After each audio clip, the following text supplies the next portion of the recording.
இன்றைக்கி பார்த்தீங்கன்னா நம்ம ரிஷபராசி அன்பர்களுக்கு அடுத்த 3 மாதத்தில் நடக்கின்ற பலாபலன்கள். இந்த 3 மாத பலன்கள் என்னென்ன? கோபத்தை குறைத்து செல்வத்தை சேர்க்க வேண்டிய சூழ்நிலைகள். குடும்பத்துக்கு ஒரு சில விஷயங்கள் ரொம்ப முக்கியத்துவம் கொடுத்து பார்க்க வேண்டியது இருக்குது. குடும்பத்தில் சின்ன சின்ன மனஸ்தாபங்கள், அதை பேச வேண்டியது, பூர்வீக ரீதியான பேச்சுவார்த்தைகளை சமாளிக்க வேண்டியது. இல்லைங்க இதுதாங்க இருக்குன்னு நல்ல வேலை அவர் அதே மாதிரி எடுக்கலை. அப்புறம் தான் தெரிஞ்சது இந்த ஃபேஸ்புக்கில் அந்த சேஞ்சஸில் நிறைய பேர் வேலை தூக்குனாங்க. இவர் போன அந்த ரீஜன்லேயே வேலையை விட்டு நிறைய பேர் எடுத்துட்டாங்க, க்ளோஸ் பண்ணிட்டாங்களாமா. நல்லதுங்கன்னார். ஏன்னா இவங்க சம்பாதிக்கலாம் பெரிய சேலரி, பெரிய போஸ்ட்டு இடிச்சிட்டு கட்டலாமா, இல்லை விற்றுட்டு கட்டலாமா, இல்லை வேறு வாங்கலாமா. ஒரு சிலர் சொத்து பிளாட் இல்லாதவங்க கவர்மெண்ட்டில் பணம் கிடைக்குமா, இப்போ ட்ரை பண்ணால் கிடைக்குமா, கவர்மெண்ட்டில் 3 லட்சம் கொடுக்குறாங்கிறாங்களே அது யூஸ்ஃபுல்லாக இருக்குமா, இந்த மாதிரி ஒரு மிகப்பெரியது.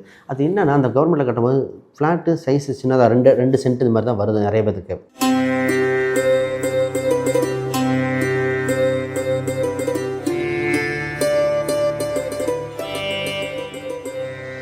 ஜோதிடர் யோகம் நேர்களுக்கு அனைவருக்கும் வணக்கம். நான் உங்கள் ஸ்ரீஷ்பம் விஜயகுமார். இன்றைக்கி பார்த்தீங்கன்னா நம்ம ரிஷபராசி அன்பர்களுக்கு அடுத்த 3 மாதத்தில் நடக்கின்ற பலாபலன்கள். இந்த 3 மாத பலன்கள் என்னென்ன தெரிய போகுதுன்னா, நமக்கு நடக்கின்ற வாழ்க்கையில் ஒரு வழிகாட்டல் தெரிஞ்சுட்டா ஈஸியாக பயணிக்கலாம். இந்த 3 மாதத்தில் மிக முக்கியமானது வேலை ரீதியாக, தொழில் ரீதியாக, திருமணம் சம்மந்தப்பட்டது, பொருளாதாரம், அந்த கடன் என்ற ஒரு பிரச்சனையிலிருந்து மனம் நெருக்கடி. ராசி பார்த்திங்கன்னா எல்லாமே எனக்கு ட்ரை பண்ணுறோம் ஆனால் சக்ஸஸ் ஆகலை அப்படிங்கிற ஒரு விஷயம். இதிலிருந்து மாறுதல் ஏற்படுகிற அடுத்த 3 மாதமாக இருக்க போகுது. அதில் ஒரு சில விஷயங்கள் நான் வேண்டாம் இப்படி தான் இருக்குன்னு சொல்ல போகிறேன். ஆனால் இந்த ஒன்று தெரிஞ்சுக்கணும் சார், எந்த காலம் இருந்தாலும் போராடினா ஜெயிக்க முடியுங்க அப்படின்னு ஒரு சில பரிகாரங்கள் செஞ்சுட்டு பண்ணியிருக்கலாம். எளிமையாக உங்கள் வீட்டு அருகிலே இருக்கும் அந்த பரிகாரங்கள். அதை என்ன ஏதுன்னு பார்ப்போம். நிச்சயமாக உங்கள் வாழ்க்கைக்கு வளர்ச்சியாக இந்த ரிஷபராசிக்கர் பயன்படுத்த வேண்டிய கால சூழ்நிலை வந்து விட்டன. Golden time.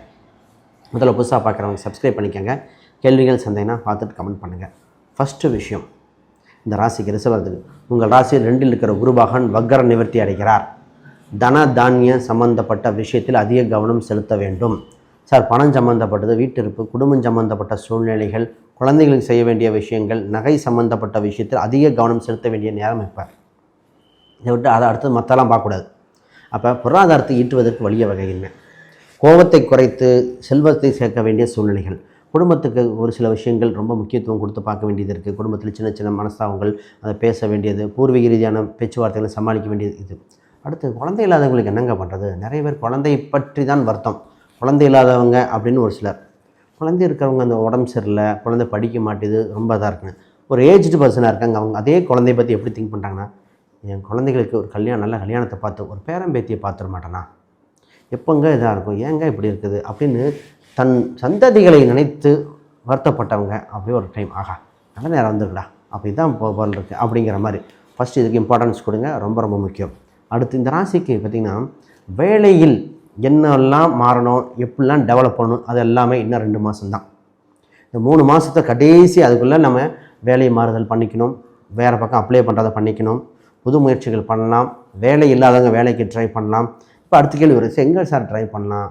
இப்போ ஒரு சில 2 ஆஃபர் வந்துடும், இதா அதான், எது எடுத்தால் லைஃப் நல்லாயிருக்கும். ஒருத்தர் சொன்னால் 12B பஸ் ஏறுற மாதிரி, இந்த பஸ் ஏறினா என்ன விட்டா என்ன அப்படிங்கிற மாதிரி, இது வாங்கினா நல்லா இருக்குமான்னு. இதே மாதிரி நான் ஒரு குறிப்பிட்டதில் அவர் கேட்டார், ஃபேஸ்புக்கு கூகுள் ஒர்க் பண்ணிகிட்ருக்கேன், ஃபேஸ்புக்கில் கிடைக்கிது போட்டுமா. ஆக்சுவலி அவர் கேட்டவொன்னே சொன்னேன், உங்களுக்கு ஃபேஸ்புக் அமைப்பு கம்மி, கூகுளிலே இருங்கன்னு. சார் இதோட பேமெண்ட்டுக்கு சார் 20% ஜாஸ்தினார். அவர் யூஎஸில் இருக்கார். அவர் இன்னும் என் கிளைண்ட்டு தான். நான் சொன்னேன், இல்லைங்க இதுதாங்க இருக்குன்னு. நல்ல வேலை அவர் அதே மாதிரி எடுக்கலை. அப்புறம் தான் தெரிஞ்சது இந்த ஃபேஸ்புக்கில் அந்த சேஞ்சஸில் நிறைய பேர் வேலை தூக்குனாங்க. இவர் போன அந்த ரீஜன்லேயே வேலையை விட்டு நிறைய பேர் எடுத்துட்டாங்க, க்ளோஸ் பண்ணிட்டாங்களாமா. நல்லதுங்கன்னார். ஏன்னா இவங்க சம்பாதிக்கலாம் பெரிய சேலரி, பெரிய போஸ்டிங்கில் இருக்காங்க. அது மாதிரி எந்த வேலைக்கு போகலான்னு ஒரு சூழ்நிலை வரும். இப்போ முக்கியமான டிசிஷன் எடுக்க வேண்டிய சூழ்நிலை. வேலையில் சீக்கிரம் பாருங்கள், வேலைக்கு ட்ரை பண்ணுங்கள். வேலை இல்லாதவங்க ரொம்ப வருஷமாக கொஞ்சம் கேப் விழுந்துருச்சும்பாங்க, அதுக்கெலாம் கொஞ்சம் பரிகாரங்கள் பண்ணலாம். ஒரு சில சின்னதாக ஒரு கேப் இருக்குது, இதை சைடில் படிக்கிறேன் இருந்தாலும் கிடைக்கல. இப்படி கவர்மெண்ட் எக்ஸாமுக்கு எழுதினவங்க பல பேர் கண்ணில் தண்ணி விடாத அளவுக்குங்க.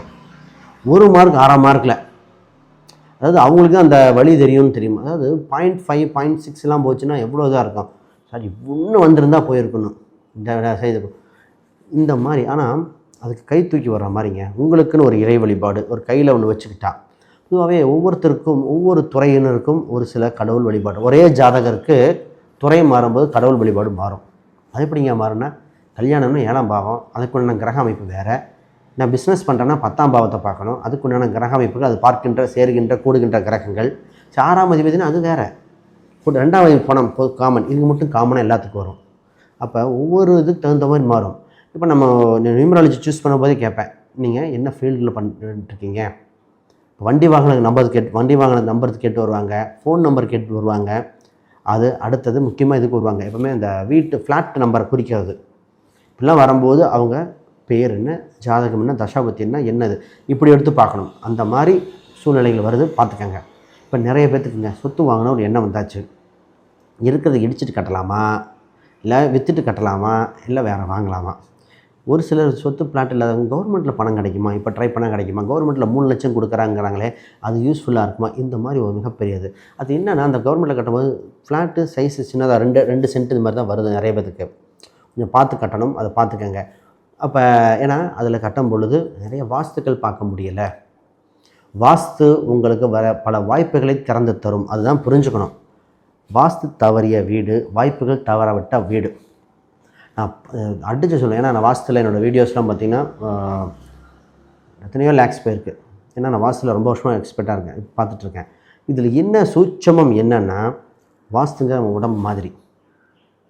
அந்த உடம்பு நம்மளை எப்படி, நம்ம உடம்புக்குள்ளே இருக்க ஆர்கனை எப்படி, அந்த உறுப்புகளை எப்படி பாதுகாக்குது, அது மாதிரி நம்மளே பாதுகாக்க வைப்ரேஷன் எனர்ஜி எத்தனை இருக்கும். எங்களுக்கும் இன்ஜினியருக்கும் ஒத்து வராது தான் இந்த விஷயத்தில். ஏன்னா நாங்கள் இப்படி தான் போடுவோம், இன்ஜினியர் நல்ல கட்டினா நாங்கள் ப்ராஃபிட்டும் பாரு, நாங்கள் ப்ராஃபிட் பார்க்க மாட்டோமே. எனக்கு இந்த நீளம் அகலம் இப்படி இருக்கணும், இந்த இடத்துல இந்த வரணும், குழிக்கணக்கு இருக்குது, இது யானை வீடு, அது மாதிரி வீடு கணக்கு வச்சுக்கோங்க, அதெல்லாம் பார்க்கணும். இத்தனையும் பார்க்கும்போது இது போட்டால் தாங்க ரைட்டும்போம். நாங்கள் இந்த இடத்துல கிச்சன் போடாத, ஜாதகத்துக்கு செட் ஆகாது, ஆல்ரெடி சுக்கரன் சம்மந்தப்பட்டது, செவ்வாய் சம்மந்தம் பாதிச்சிருக்கு, திருப்பி அந்த இடத்துல ஏன் டாய்லெட்டை போடுறேன் மாற்றும்போம். இது போட்டால் தாங்க நல்லா இருக்கும்பாங்க. நீங்கள் உங்களுக்கு ஓகே, நாங்கள் கிளைண்ட்டுக்கு பார்க்கணும் இல்லையா? ஒவ்வொருத்தருக்கும் ஒரே வீடு நல்லா இருக்குது, ஒருத்தருக்கு செட் ஆகலையே. அப்போ அதெல்லாம் பார்க்கணும். இன்னும் பேசிகிட்டே போகலாம். சரி, அடுத்த விஷயத்துக்கு போகும். அதுக்கு முன்னாடி யாருக்கா ஜாதகம், பிரசனம், வாஸ்து, நியூமராலஜி பார்க்கணும்னா ஸ்க்ரீனில் தெரிகிற அந்த எண்களுக்கு தொடர்பு கொள்ளுங்க. ஒரு விஷயம், நான் ஒரு புக்கு ஒன்று பப்ளிஷ் பண்ணியிருக்கேன், modern paths exploring Vedic astrology for today. இந்த புக் பார்த்திங்கன்னா ப்ராக்டிக்கலில் கேளுங்க. இன்றைய காலகட்டத்துக்கு தகுந்தாற்போல் எளிமையான முறையில் அனைவருக்கும் ஜோதிடம் சேர்ற மாதிரி, இந்த மறைமுகமாகவே இல்லை தான் பாயிண்ட்டு, இதை வச்சுக்கோங்க, சாப்பிடுங்க அப்படிங்கிற மாதிரி. ஏன் இந்த பாயிண்ட்டு டைரெக்டாக கொடுக்குறோம்னா, உங்களுக்கு அது ஏதோ ஒரு வகையில் யூஸ் ஆகும், உங்கள் தலைமுறைக்கு கடத்த முடியும். தமிழ்நாட்டில் ஜோதிடர்கள் சிறப்பாக இருக்காங்க. தமிழ்நாட்டு மக்கள் ஜோதிடம் நிறைய பேர் பெனிஃபிட் அடைகிறாங்க, அதான் உண்மை. ஏன்னா இந்த ஜோதிடம் நிறைய விஷயம் தமிழ்நாட்டில் மக்கள் நிறைய பேருக்கு வந்திருக்கு. இப்போ நீங்களே ஒரு பாதி ஜோதிடராக இருப்பீங்க. அப்போ என்ன விஷயம் அப்படின்னா, இன்னும் இதில் அவ்வளோ விஷயம் இருக்குது, இன்னும் கொண்டு வரணும், படிப்படியாக தான் வரணும்.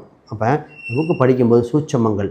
இப்போ ஒரு கேள்வி, சார் குருன்னா என்ன சார் சொல்லுது? குருவோட காரத்துவம், குருனா குழந்தை கொடுக்கும், ஜாதகரை குறிக்கும், முப்பாட்டனை குறிக்கும். இப்போ முப்பாட்டனை எப்படி எடுக்கிறது, ஜாதகரை எப்படி எடுக்கிறது, இதை எடுக்கிறது. அதே பெரும் பணம்னு சொல்கிறாங்களே, எப்போ பணமாக எடுக்கணும், எப்போ குழந்தையாக எடுக்கணும், இதெல்லாம் விஷயம் இல்லையா? இந்த பாவ இணைவு முறையில் எடுப்போம்.